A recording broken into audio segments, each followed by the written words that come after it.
Hey YouTubers, it's Steve again, coming from Rescape, my channel that seeks to aid and benefit people by helping them be more informed on their own personal fundamental perception of reality and how safely altering that can allow them to understand a better version of who they are and what they can do and maybe do things they didn't think they could do, and then how large groups of people understanding these things can change the world. I feel better this week, hence I'm doing it on Sunday. Um, don't know if I'm quite out of the forest yet, but anyway, today I'm going to be doing. This past week, I learned about. If you read my video on tensions, I talked about like physical tension and mental tension. Physical tension, tension being a bad thing, blocking wholeness, and like physical tension being like when you're lifting weights, your muscles tense really hard, or the halfway to mental tension from physical tension is like when you freeze up, when you get awkward or afraid, or you get angry and you clench your teeth or something. And then mental tension, which could be like judgments found in like racism and bigotry and just the hierarchy of societies and just looking down on people and just false perceptions in general. Well, this past week I got a big dose on spiritual tension and what spiritual tension is, at least as far as I know right now. So, spiritual tension is doubt. Now, when I say doubt, I'm not talking about like the doubting God or faith or anything like that. I'm literally talking about like let's say you have someone who has social phobia. Now, you could consider fear, like anxiety is halfway from physical to mental tension. Fear is halfway from mental to spiritual tension because in order to be afraid, there has to be some level of doubt. Now, with self-doubt, you have to understand that you don't get there automatically. It's not a natural place to be. Like, children aren't born into. Hello. Children aren't born doubting themselves. There's an idea of like when babies are infants and they get hungry and then their mother feeds them milk and then they get hungry again, their mother feeds them milk, and over time they get the idea. There's the idea of temporalness is born into them, and that things are provided for them, and then that's like laid down very early. And I've heard this from my grandmother, who's a therapist for abused children. She said that if children weren't given consistently not given attention or when they needed it regularly or in a timely manner, that it would have far-reaching consequences down the road.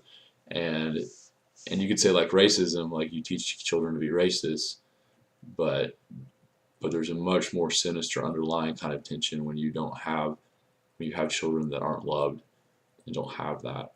And what that does, so the little baby who's supposed to be reassured that it's going to get fed when it's hungry every time and it's not anymore. And then what does that do? What are the ripple effects of that in its psyche?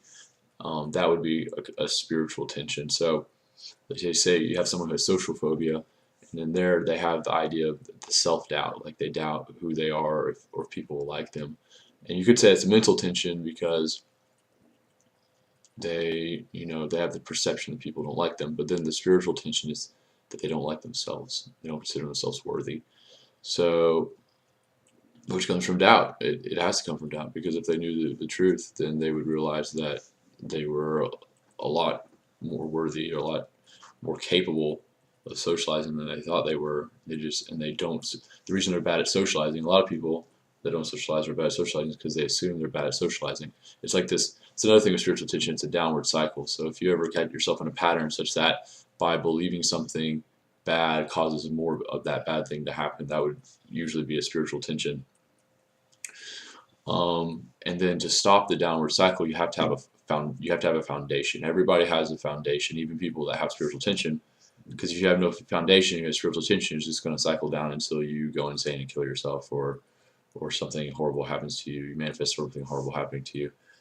And so there's a foundation, and a lot of people's foundations are just begin with their family growing up. They have a mom and dad who loves them.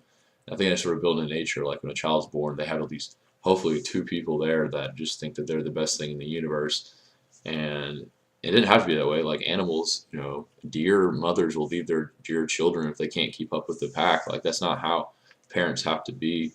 But for some reason, human parents, there seems to be genetically or spiritually, or however you want to put it, an inborn trait. It's like I went to a family reunion type thing this weekend, and there was a baby girl there who was 10 months, and it was her first time at this thing that we do and she was the star of the show, and no one chose her to be that way, and no one said that's an incorrect thing. There wasn't even a question of it being a thing or not a thing. It's just that's what happens. You're just a baby, and everyone adores it, and babies need that, and it's not a coincidence. That's the way things are set up. So that's one foundation. Another foundation you can have is like you have people talk about God or Jesus or things like that, and so you could get into a place of fear, and you could be like, no, I won't be afraid, and then you remind yourself these truths that you believe, and then the beliefs of the truth cancel out the doubt, where you believe the truth more than doubt, and then that's called trusting. Whenever you trust something, what that is really is faith winning out over doubt. Because if you don't have doubt, you don't have to trust it. You just assume it's real. And if you don't have the faith, you won't trust them. You'll distrust them. So that's why trust is always has that risk to it. Like you trust them, like, oh, you're like, oh, okay, I guess I'll do that. But the foundational level, if you're taking down to that level, if you have the spiritual tension, the cycle down to the hells, and then you're like, what's left? And then you'll know what your foundation is, be it a loving family or a loving God or just a logical assumption. It could literally just be, it's like, you just think, you've developed a sense of identity over the course of your life. Like, I'm 30 years old now, I know who I am. So if something comes to me and says, oh, you would do this, you're a bad person because you do this, I'll be like, no, I wouldn't do that because I've been alive 30 years and I know what I would and wouldn't do. And so that's a foundation. One kind of spiritual tension of self-doubt is like, oh, like a lot of people get addicted to things because they believe they're addicted to things. And so there's a sense of victimhood when really if they just snapped out of it, I'm not saying this is true for everyone, but it's not true, and it's not true for drugs or usually like that kind of thing. But like a lot of times people, this gets back down to mental judgment. They'll victimize themselves, or mental tension. They'll victimize themselves. But there's also very real spiritual tension to that too. So the reason that the foundation is important is because the stronger your foundation, the quicker you'll rid yourself of spiritual tension. And almost everyone has mental tension. Most people have spiritual tension. And that's sort of like part of life, just sort of overcoming that or just experiencing things that help you overcome that if you're on the spiritual journey where you're seeking to do that. Now with the foundations that support people, regardless if they realize it or not, because they may never get to that point, have to ask themselves that.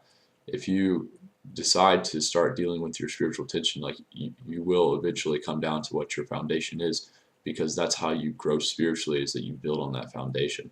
And it's not pleasant. But as your foundation gets bigger, and then you become more structured spiritually, as I'm learning, and then spiritual structure, by the way, if you read my videos on structural alignment, those are mental perceptions based on truth or structural alignment. So it's largely mental. Perceptual or spiritual structural alignment is ethics, being a good person. If you do compassion, if you want to do something like I watched the new Star Wars movie. This is not a spoiler, but the black stormtrooper that's in all the trailers, who in the trailer says he defected, so I'm not giving anything away. He was asked why did he do it, and he says because it was the right thing to do. It's like that is spiritual structure. So, and no one gave him that, and no one gives you your spiritual tensions. It's like you make the choice on how to live your life and how that goes. So as your foundation builds mentally or spiritually or even physically, if you want to talk about like Tai Chi and how to build like physical structure, then I shouldn't say you choose. I should have said by you choosing your life choices. That's not correct either. I shouldn't have said that. You kind of get into a paradox at one point, but basically I'm getting some dissonance from saying that. Spiritual tension is not a victimizing thing. It's not being placed upon you, but it's not, at the same time, it's not something you choose. It's almost like an experience. There's just like a oneness to it. So you can't say if something bad happens to you and causes spiritual tension, you can't say, oh, woe is me. But at the same time, you can't blame yourself either. So I don't know how you want to walk that line. It's something you have to figure out for yourself. Anyway, so as your foundation increases and you're more structured, and then you become more whole, and definitely watch all my videos on wholeness. It pretty much comes up in like 3/4 of them. And because you could say right now I'm a whole person because I'm making a video and I love my cat and I love everything. I like where I am in life, and I'm not sick and I'm safe and I'm healthy and I'm happy. And so right now I'm a whole person. But yesterday I got irritated because I was trying to find some friends in Gatlinburg and I couldn't find them. It turns out they were in Gatlinburg and I was looking in Pigeon Forge. And I got it weighed down on me. And I wasn't whole at that point because I was miserable. And I finally got out of it. But because I realized that this shouldn't be, not because being miserable is wrong, but I was overreacting to a situation that wasn't that big of a deal. So that was a break. At least for me, I consider that a break. So being whole isn't just being whole all the time, it's being whole in the moment. And then as you have a stronger foundation, it's being whole for longer and longer periods of time without being broken until eventually you get to the point where being broken is so rare that it's like, whoa, what's that? Oh yeah, that's being broken. Man, I forgot. You could do that. So, and on a spiritual level, you have to have the foundational structure to do that. Either with it's love. That's what it is. If it's not love from God, it has to be love from God through your friends and family. So, because people aren't made to be by themselves, like even hermits aren't made to be by themselves. So, love from a pet. Like hello. So that's enough for that for now. You can build on this a lot more, but just let you know, spiritual structures, ethics, spiritual teaching comes from the lack of ethics, I guess. I didn't think about that until just now, but like parents neglecting their children is not ethical. Oh yeah, and when you untense things, when you untense mental or physical or spiritual tension, you free yourself up to be a larger version of wholeness. So you can be whole, like a really tight ball of wholeness because you have a lot of tensions, but you're like okay in that moment. But then eventually, as you undo these tensions and undo them more and more, all this like when you have energy, they're squeezing together. You won't recognize that necessarily because it's not moving, and it's been there for so long you don't know, and then it's not there anymore, and then you're like it opens up, and now you're like you feel more free and like alive, and and you know what changed, but you didn't know it could have changed until your awareness was placed on that. And that goes if you watch my video on softness. With when you release tensions, it makes you a more softer person, and the more soft you are, the better you can maintain wholeness in adverse situations. This is a lot of conceptual stuff, but if you need like concrete circumstances, like you can pretty much apply it to anything. So like, oh god, you're in a bar, you get punched in the face. Your face is soft because of your soft training, so you don't bruise. Your mind is soft, so you forgive the person. You're like, oh, he's drunk. You realize he's drunk, and he's trying to show off to friends. You're spiritually soft, so you understand that he has a mother and a family that loves him, and so you take the whole thing and you never break because there's nothing that happened to you. You just a guy touched you in the face, and he's like, well, he's gonna touch me again. I don't want to have to hurt him, so I better leave. And you walk out and you get in your car and you go home and watch TV. So you're soft that way too because you leave the situation. You displace yourself as if he didn't make you leave. You chose to leave. There's a level of softness. So so that's just one example. It could be anything. Like it could really be your whole life could be like this. What I'm laying down here applies to everything. So the key is find your foundation, build it, release the spiritual tensions, become alive, like become free. Like that's who you are. That's who you are. It's who you're supposed to be.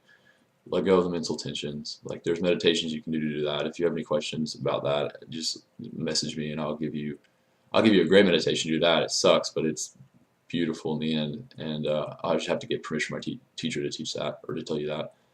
Um, Physical tension and softness is Tai Chi. Like as far as I know, all the internal martial arts do it, but Tai Chi I think is the best. So take Tai Chi. That'll help you with mental and spiritual tension as well eventually. So anyway, it's 14 minutes. I'm gonna leave it at this. So yeah, don't discount this. Like there are places you're tense, mental, physical, spiritual, that you don't know. That if you could face those situations, resolve them, you will become a greater person and rescape your reality, which is what I hope we're all trying to do. So thanks. This is Steve. I don't know what week this is. Post in the comments if you have any questions. You guys have a good week. I'll see you next week. Okay, bye.